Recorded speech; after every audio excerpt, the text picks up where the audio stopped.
Imagine moving into your peaceful lake cabin, and within 24 hours, the HOA storms in demanding you surrender the land, only to find out you're actually their landlord. That's exactly what happened to me. I had just moved into my new cabin by the lake. It was quiet, peaceful, and exactly what I've been dreaming of after years of city life. I spent the first night unpacking, grilling on the porch, and soaking in the view of the water. But the next morning, trouble showed up. 3 HOA board members came marching up my driveway like they owned the place. In the lead, Karen, the self-proclaimed enforcer of community rules, waving a clipboard like it was a weapon. She didn't even bother saying hello. "You can't live here," she barked. "This cabin sits on land governed by our HOA. You'll need to sign the agreement, pay dues, and submit all modifications for approval." I set down my coffee mug and smiled. "That's funny. I didn't realize your HOA owned this land." She sneered. "Don't get smart. We'll have you evicted if you don't comply. These are our rules." What she didn't know, I wasn't just the cabin owner. I was also the landlord of their entire subdivision.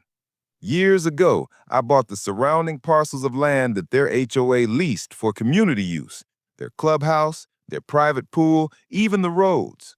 So while they thought they were lording over me, the truth was they were tenants, paying me for the privilege of existing there.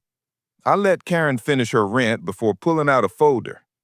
Inside was a stack of signed lease agreements with the HOA's official seal. "You see this?" I said calmly. "Your HOA doesn't own the land under your amenities.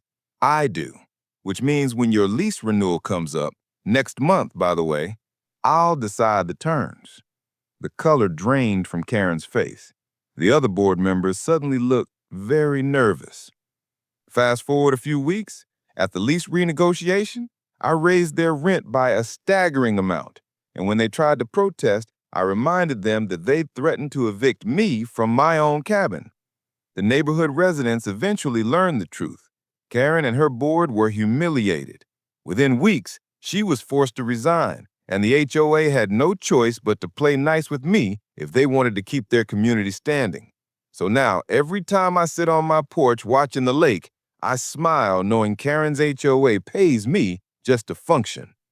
Sometimes the best revenge is written right into the property records. I am Liam, and trust me, the next HOA story is even worse. Subscribe now.